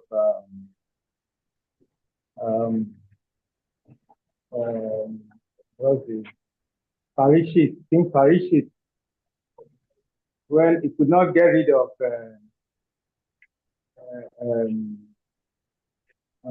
Kali, the personality of Kali. It was difficult. So when Krishna wants to perform his Leela, he performs it in a way that we will learn a lot of lessons. For instance, Krishna has already made up his mind to kill the demons. And that's part of the reason he came, actually, to annihilate the miscreants. So he has already have that ambition in mind. So he's just using different personalities, because telling somebody, your brother, that he should do away with his son, is a very, very difficult task, and almost impossible for him to do that. So, how do you see it, Maharaj? It's just it's theoretical. Well, one thing, Vidura, he happened not to be an ordinary person himself. Vidura was actually an incarnation of Yamaraj. Yeah. In his previous life, it was Yamaraj himself who was an authority, Mahajan, who actually dispense laws, who dispense, reward of punishments. So he became Vidura because of something he did before. So he was not an ordinary person himself. So he was able to give fit instruction to his brother. And also he was giving that instruction to his brother because he has affection for his brother. He has a deep affection for him. It's out of affection that is giving that advice that it's better that you get rid of your son, of Deodan. It's better that you get rid of him. He's doing it out of affection for his brother. That's why he's doing it. So yes, it's difficult instruction that anybody to give up, because especially when you have so much love for your son. But you have to see, if you read the whole life of Deodan, even right from the time when they were all children, when the Pandavas and the Kauravas, Duryodhana and his brother, and Yudhishthira Maharaj and his brother, when they were all living in the palace, when they were small kids, they all live in the palace at the same time as small kids. And that time they were being taken care of by Bhishma Dev. From that time, Duryodhana and his brother, they always, because Duryodhana and his brother, there were 100 of them, and Pandavas, there were 5 of them. Even though they are cousins, but Duryodhana was always looking for a way to get rid of the Pandavas. Because Duryodhana knows that Yudhishthira Maharaj, among all the Kauravas, because Pandavas, they also Kauravas, Yudhishthira Maharaj is the eldest, which means he's entitled to the throne, being the eldest. Entitled to the throne. So because of that, he will always find a way to kill, to have the Pandavas exterminated. Such as the feeding a poison cake to Bhima, such as when the Pandavas, when they were little children, they were put in the house of, in the flammable house of black, and then the house was set on fire. So many things like that. Many atrocity which was committed to the Pandavas by Duryodhana and his his uncle Shakuni. They make so much, So Vidura, he knows all these things. That this Duryodhana is such an envious person, so therefore he was advising his father that it's better to get rid of him. Because that it's not easy to do, because you know that by him saying that, he's putting his own life into difficulty. Yeah. Which this happened because immediately Duryodhana heard it. He came and then he threatened the Vidura. He said, get him out of here, throw sugar at him, get him out. Look at this, the son of a kept mistress. Who does he think he is? The son of a kept mistress. He insulted him, he wanted to be so Vidura, even though it was his uncle, still he had to run out of the house. He had to run out. So then he was gone forever, like that. So again, this instruction is like a preamble of what is to happen, because Duryodhana will become more offensive. Vidura will leave the house. He will go on a pilgrimage, and at the same time, and then what's going to happen to Duryodhana and his family members. So all these things is all lesson for us to learn from. It's all lesson for us to learn from all these things. And as this light went off again. Yeah. Oh, okay. Oh, it came back. Yeah, it is summertime it was difficult to bring that. Even today, we haven't had a light today, and the AC is not there. We're having fun. We can see that I'm sweating like anything. So anyway, I hope thank you. Go ahead, please. So I hope I'm able to answer your question. Yes, thank you very much, Prabhu. Yeah. Thank you. Thank you very much. So we go to His Grace Shriman Varahacharya Prabhu. Please, you may unmute. Prabhuji. Dandawa Pranam, accept my humble obeisances, Prabhu ISVARA. That never All several. glories to Srila Prabhupada, all glories to all the assembled devotees. If, excuse me, I was far away from the phone when you were calling my attention, so I couldn't, respond. Uh, actually, I have two questions. One is worshiping the devotees, like better than actually serving Krishna directly. And so we can say that the Christians are right, worshiping Jesus Christ instead of worshiping God directly. Yeah. And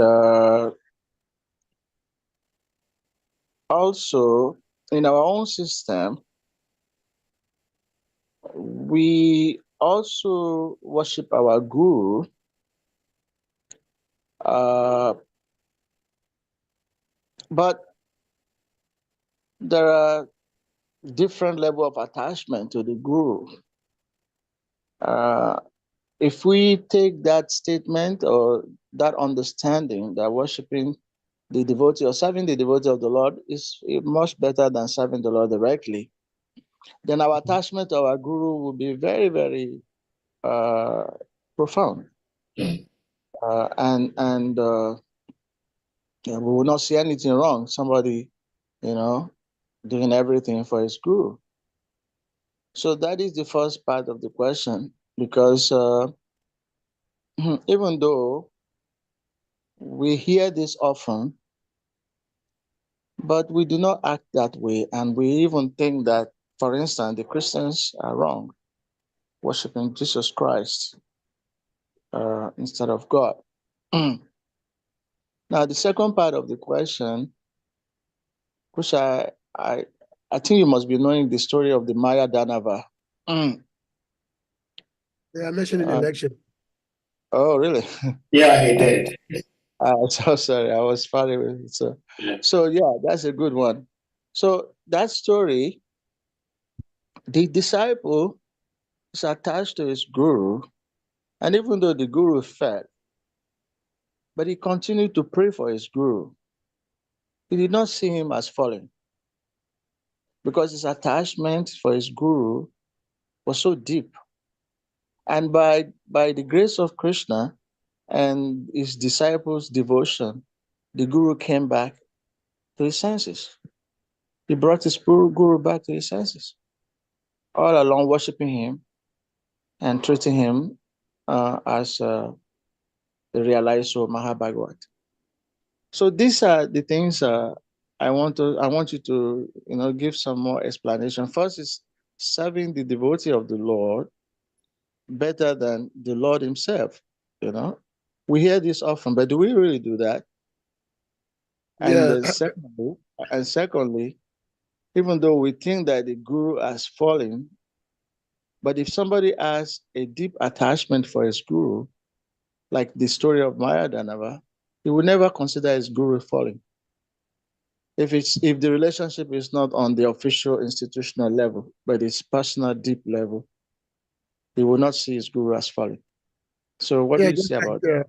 Just like many of us, we've been through that. Some of us who have previous guru, and then the guru seem to, maybe both of us have been that boat. So now to address your first part, in terms of Christians, they take,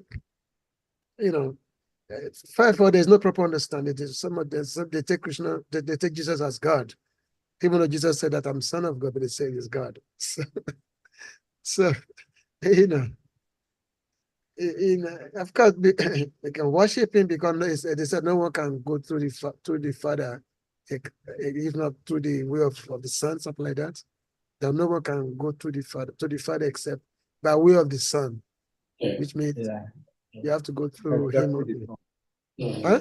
Is it? Yeah. So it's not wrong. That's actually our process that we worship the Guru.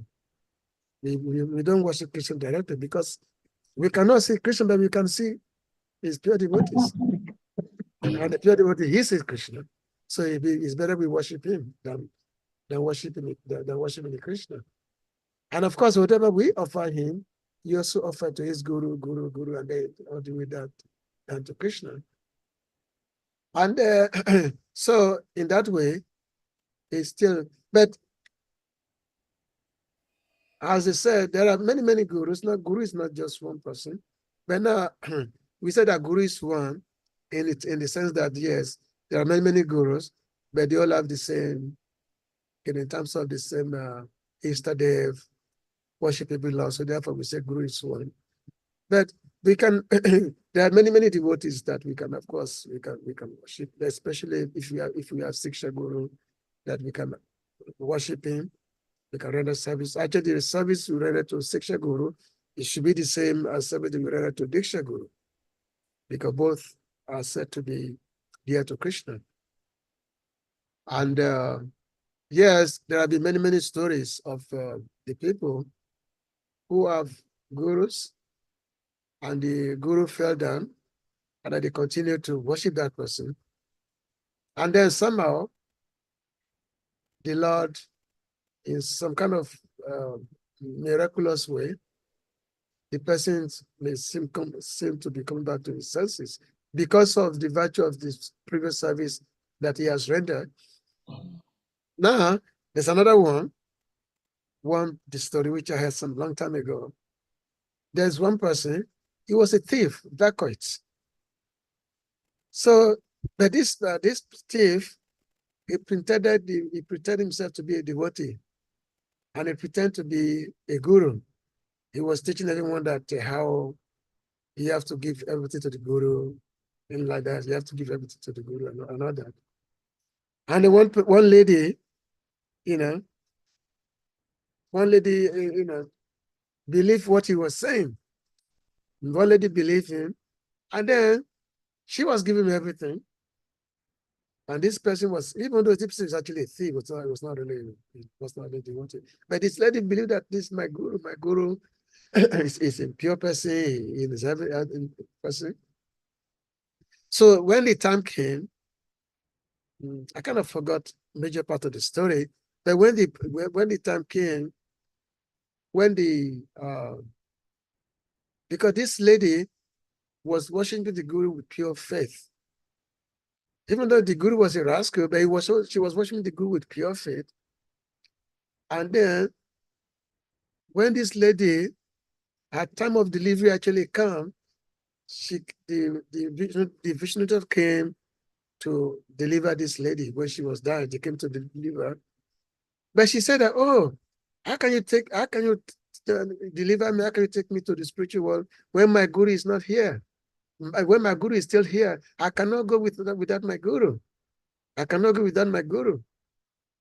So they told him that, no, your guru is a rascal. It's a thief. Don't believe it's a rascal. He said, no, it's my guru. I cannot go anywhere without my guru. And then they took her to the guru, and they told him that, look, you tell her that you're not really a guru. You're just a pretender. And then he told her that, look, I'm just trying to get your money. I'm not really your guru.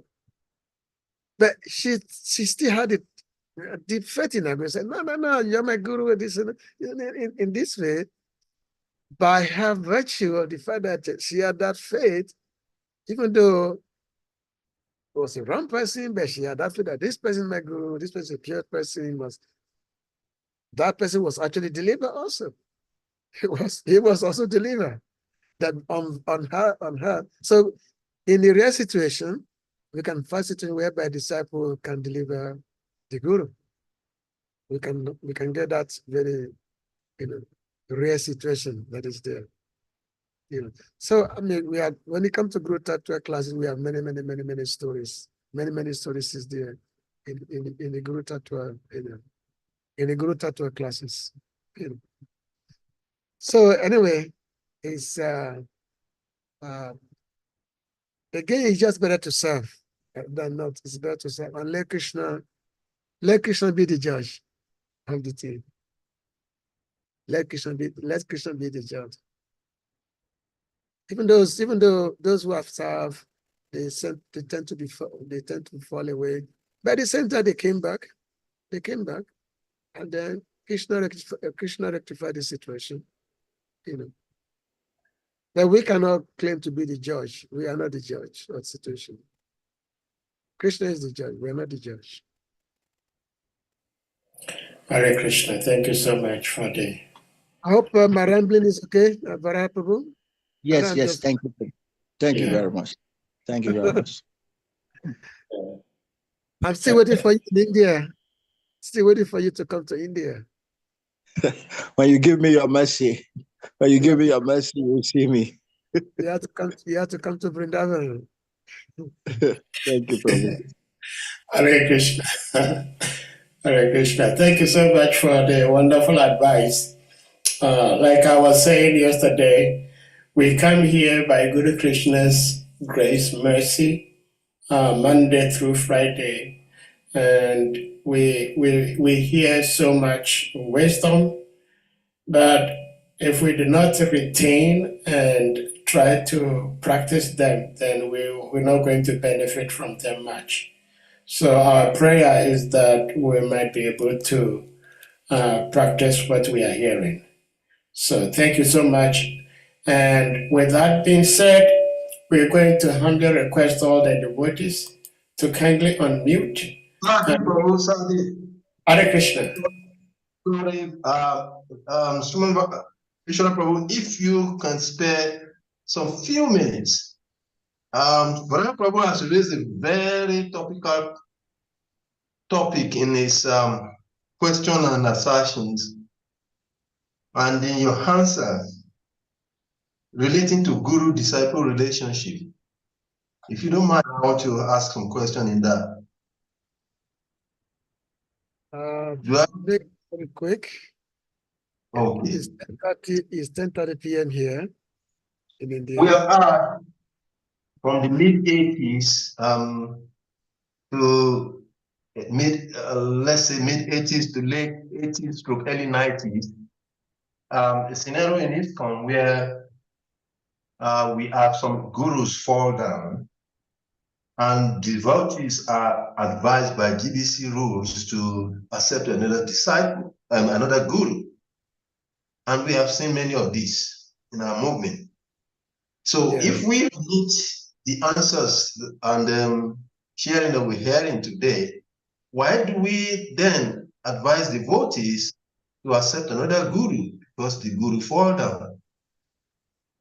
Yeah, because those days, the movement was not mature those days. ISKCON movement was very young. All devotees were very young. So devotees, including leaders, they were not mature in their wisdom. But nowadays, things have changed. Even though the gurus are still falling today, the devotees are no longer being told to accept new guru. That time is gone. So just like in the past 3, 4 years, 3, 4, 5 years, so many gurus are falling away. But they don't tell the disciples to accept new guru. They don't anymore. It's up to individual devotee to charge their own parts.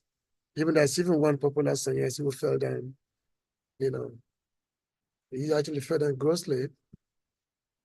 But even though he gave up sannyas, he gave up everything, still, disciples were not told to reject him or seek another guru. And this particular person is still being regarded by his disciples as their guru. He's still being regarded. Some are following him and some are not. So basically it's up to the individual. So in this case, the movement is progressing. So there's more maturity in terms of dealing with this situation. More maturity is there. Because based on what you asked, in those days we have many situations whereby the devotees accept guru one after the other. We have many devotees who have 3 or 4 gurus in one lifetime. So, It's like one, the other, the other, and the other, the other. But again, is that situation is it's no more, it's no more there. So as I said, spiritual life is like a razor's edge. So we want us to learn. It's it's a very tough topic. It's a sensitive topic that the ISKCON society has been dealing with for a long period of time. ISKCON societies, even as of this year, we have many situations of sannyasis who are misbehaving, many situations like that. So we just, keep on. Spiritual life, we have to learn how to fly our particular plane in the spiritual life. Learn how to fly our plane, Keep on keeping on.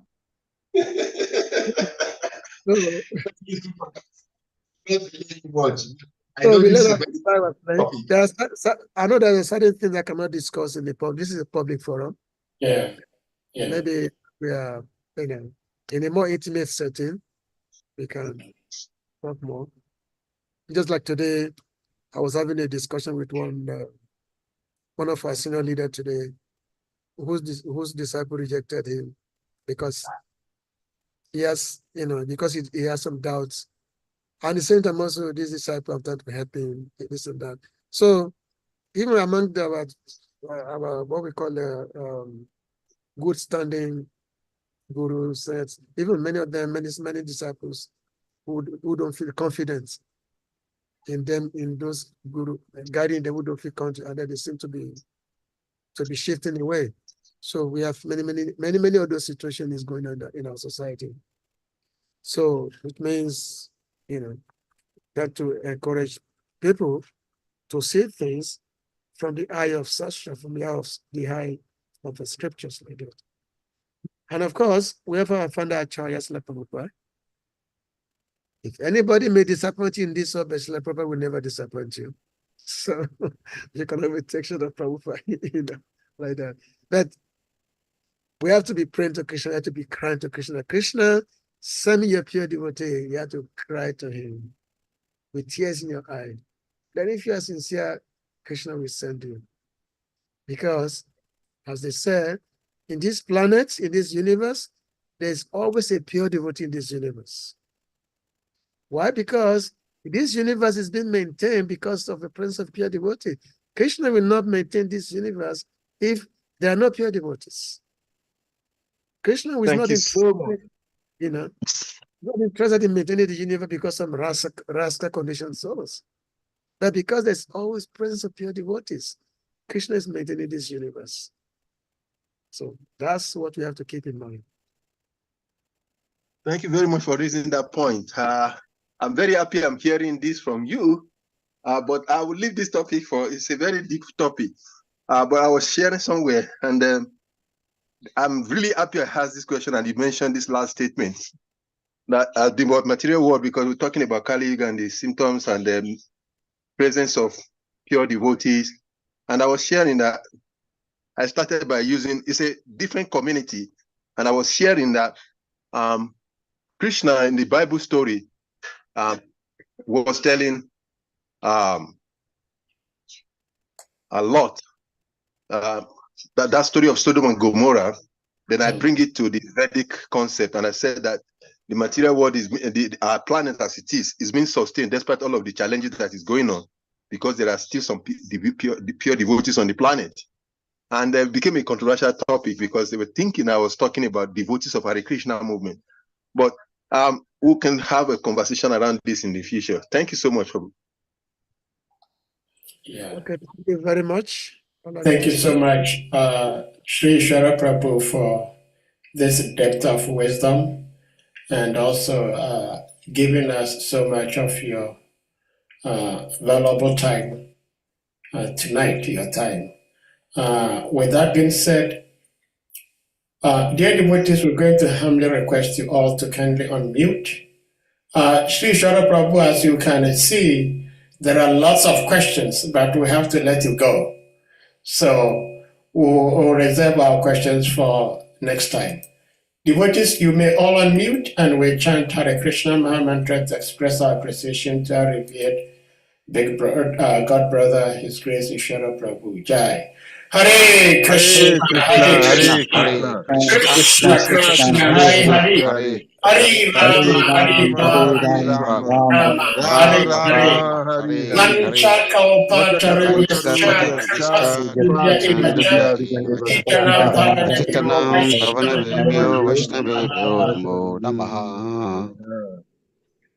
His Grace Ishwara Prabhu ki Jai. Hare ISKCON Guru Vaishnava ki Jai. Jai. Prabhupada ki Jai. Jai. All glories to assembled devotees. Hare Krishna. Hare Krishna.